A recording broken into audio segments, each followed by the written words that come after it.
Oke, selanjutnya adalah kita akan membahas mengenai MySQL Command. MySQL Command ini merupakan objek yang penting yang perlu kita gunakan untuk melakukan perintah insert, update, maupun delete. Waktu kita melakukan koneksi ke database, kita sudah menggunakan objek MySQL Connection. Sedangkan untuk kita melakukan perintah query ya, melalui program kita untuk insert, update, sama delete, kita butuh objek MySQL Command. Nah, di dalam MySQL Command ini, waktu kita mau membuat sebuah objek MySQL Command, dia akan membutuhkan objek MySQL Connection yang sudah kita bikin sebelumnya. Sehingga waktu kita mau melakukan insert, update, sama delete, kita harus memastikan bahwa koneksi kita sudah benar-benar tersambung dengan database seperti itu. Nah, setelah itu di MySQL Command ini dia punya metode execute non-query ya. Nah, nanti kita akan bahas ya bagaimana sih caranya untuk menggunakan MySQL Command untuk melakukan perintah insert, update, sama delete. Oke, yang pertama yang harus kita lakukan, kita akan membuat sebuah metode statik ya dengan nama jalankan perintah DML di kelas kategori kita. Oke ya. Jadi ini kita bikin satu metode ya dengan nama jalankan perintah DML di dalam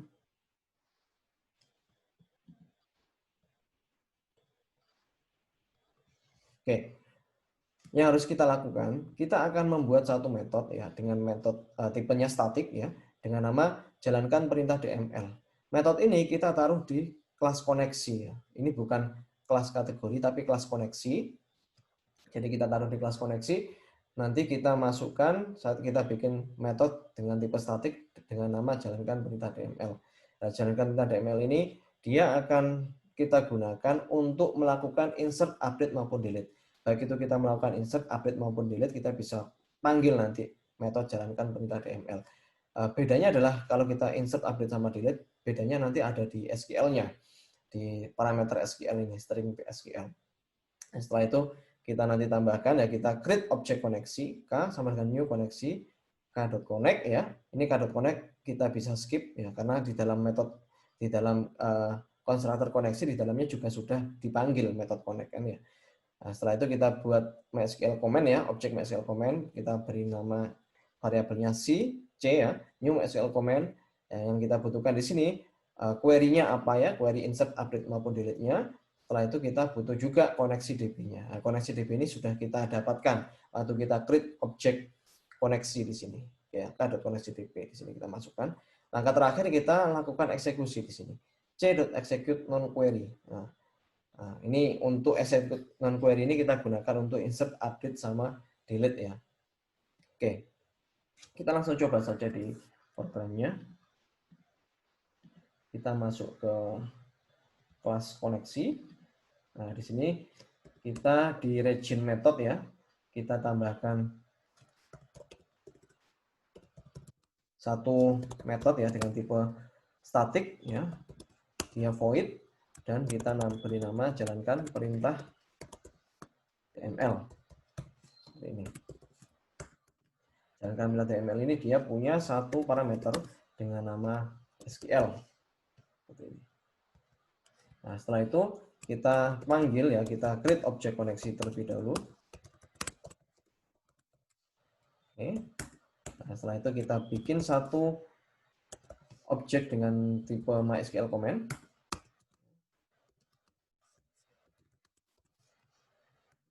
Nah, parameternya adalah SQL-nya tadi sama k.connectdb. Seperti ini. Ya, jadi untuk melakukan perintah insert, update, maupun delete kita harus membuat satu objek dengan tipe MySQL command ya. Ya, dan waktu kita mau bikin objek MySQL command ini kita butuh dua parameter yaitu SQL, query-nya apa yang mau kita eksekusi dan koneksinya. Nah, koneksi DB ini kita dapatkan waktu connect ke database ya, waktu pertama kali kita connect ke database login ya, dia akan tersimpan dan kita langsung panggil lagi menggunakan konstruktor koneksi yang tanpa parameter di sini. Oke, yang terakhir kita langsung panggil saja execute non query di sini. Oke. Nah, di sini kita sudah punya satu metode jalankan perintah DML. Yang mana nanti jalankan perintah DML ini akan digunakan untuk insert, update, maupun delete. Untuk semua tabel ya, bukan hanya tabel kategori saja. Ada tabel barang ya, terus ada juga tabel nota jual dan lain sebagainya. Nanti kita akan panggil di sini. Nah, kenapa kita taruh di kelas koneksi ya? Karena memang kelas koneksi itu isinya adalah logik-logik yang kita gunakan untuk connect ke database, bukan hanya connect saja, tapi juga untuk melakukan perintah query, insert, update maupun delete. Metode-metodenya kita taruh di sini. Oke. Langkah selanjutnya adalah kita menambahkan satu metode dengan nama tambah data, tipenya void, dan dia juga static ya. Ini kita tambahkan di kelas kategori. Nah, di dalam metode ini kita bisa lihat bahwa ada satu variabel dengan tipe string, isinya adalah query untuk menginsertkan kategori baru atau data kategori baru. Nah, insert itu kategori, kode kategori nama, values-nya adalah kode kategori didapatkan dari parameter objek kategori, dan juga k.nama didapatkan dari parameter objek kategori di sini. Nah, setelah itu kita panggil metode jalankan perintah DML yang tipenya adalah static dengan cara memanggil kelas koneksi, koneksi.jalankan perintah DML SQL. Nah, panggil metode jalankan perintah DML yang telah dibuat sebelumnya di kelas koneksi. Jadi nanti kita tambahkan metode ini di kelas kategori kita. Kita langsung coba saja di program kita. Nah, ini saya masuk di kelas kategori. Setelah itu saya tambahkan region method agar kodenya kita bisa lebih terstruktur. Di sini saya tambahkan satu metode dengan tipe static void tambah data. Tambah data ini dia punya satu parameter dengan tipe kategori K. Saya tuliskan string SQL-nya. Insert into kategori. Kode kategori.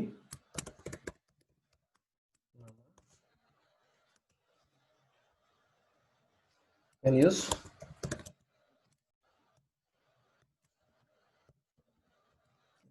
Values-nya ini kita dapatkan dari kategori ya.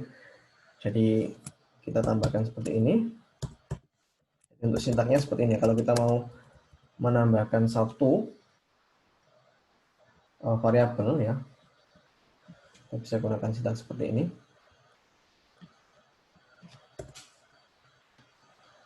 Values.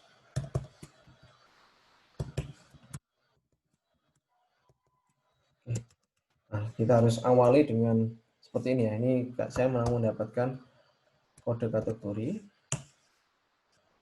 Nah, kalau kita mau menambahkan variabel di dalam string yang isinya untuk query ya, kita harus awali dengan tanda petik 1, tanda petik 2, plus ya, dan diakhiri dengan plus, petik 2 dan petik 1.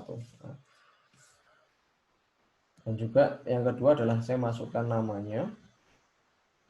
Nah, sama seperti sebelumnya, kita kasih koma di sini, terus kita tambahkan di sini nama. Oke, seperti ini. Nah, setelah itu, setelah kita sudah mengetikkan query-nya, jadi yang kita lakukan adalah kita akan panggil ya metode jalankan perintah DML yang ada di kelas koneksi. Karena tipenya adalah static, kita langsung bisa panggil saja jalankan perintah DML dengan parameternya adalah SQL. Oke, seperti ini. Oke, kita lanjut ke slide berikutnya. Nah, kita juga bisa menambahkan seperti ini ya. k.nama.replace dengan menambahkan codingan seperti ini kita gunakan agar barangkali di dalam nama kategori kita itu mengandung karakter-karakter khusus seperti tanda petik 1 ya. Nah, kita bisa tambahkan k.nama.replace dengan code seperti ini. Ya. Nah, langkahnya adalah kita langsung saja masuk ke program kita. Nah, ini di sini kita tambahkan satu lagi ya. Kita tambahkan k.nama.replace.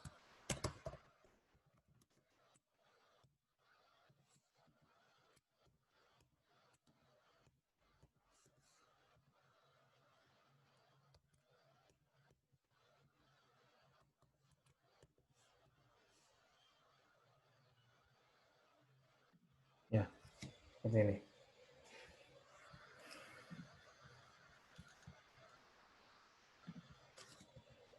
Oke, selanjutnya kita masuk ke user interface. Nah, di dalam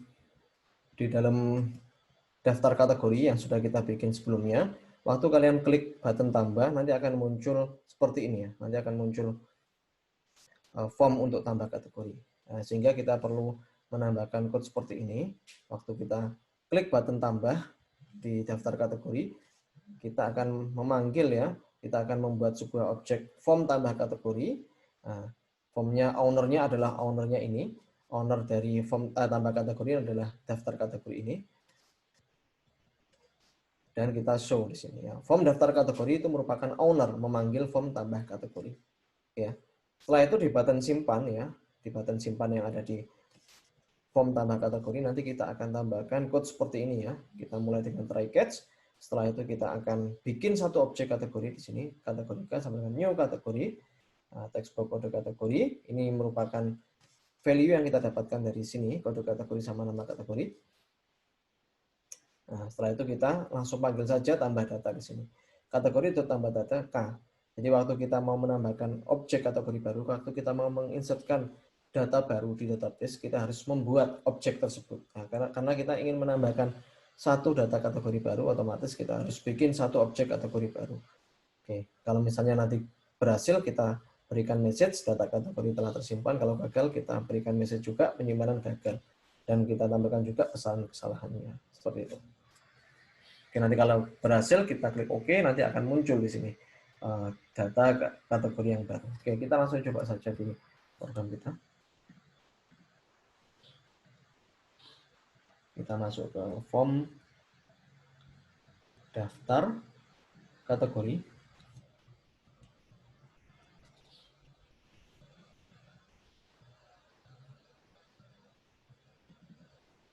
Oke, kita masuk ke sini di bagian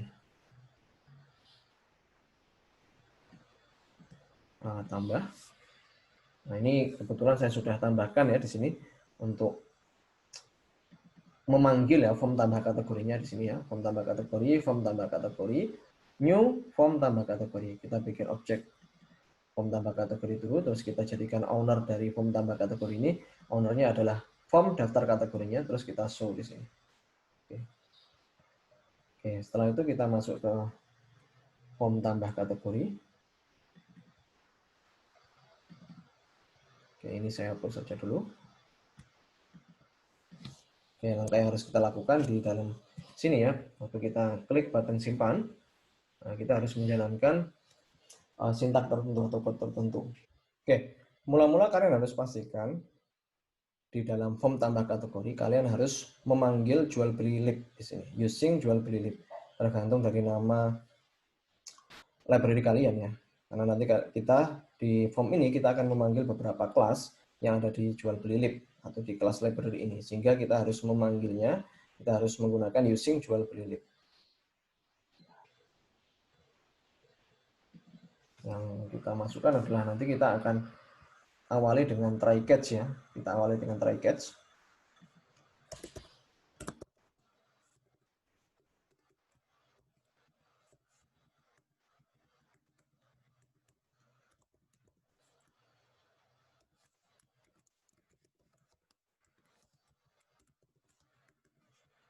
Oke.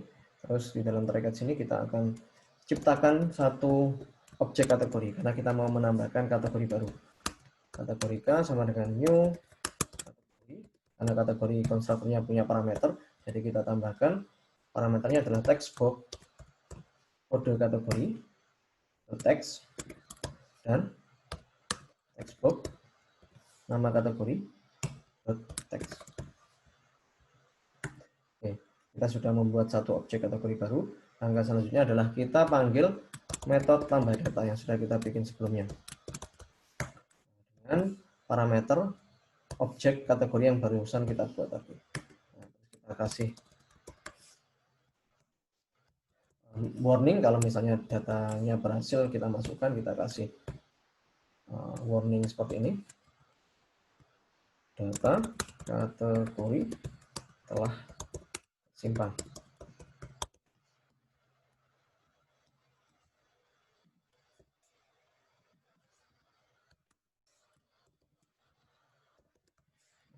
Ini kalau misalnya gagal,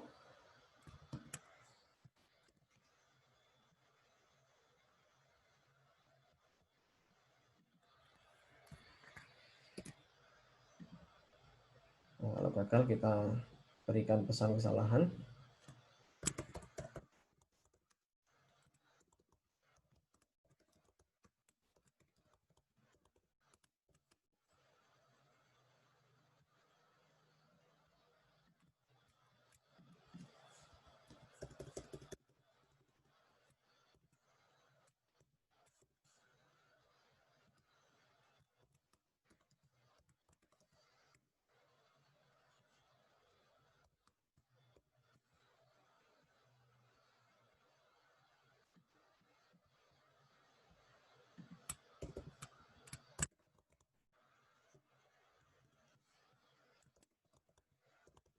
Oke, seperti ini.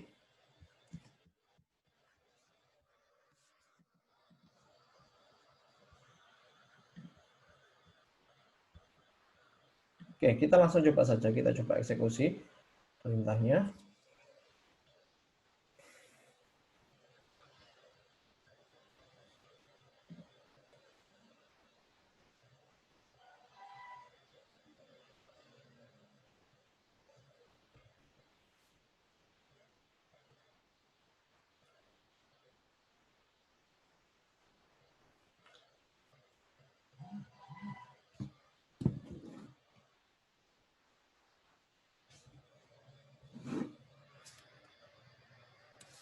Oke, misal saya pakai user Andrew.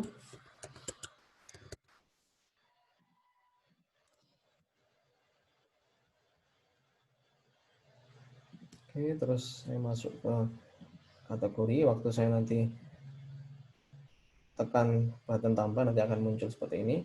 Nah, ini saya coba cek dulu di bagian database saya.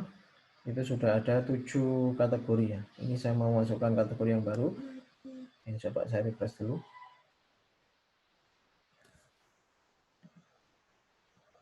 Ya, ada 7 kategori. Misalnya saya mau menambahkan kategori baru dengan kode kategori 8. Saya beri nama alat olahraga. Misalnya seperti itu. Jadi di sini saya tambahkan 08. Button simpan. Oke, data kategori telah tersimpan. Kita coba cek apakah sudah berhasil tersimpan.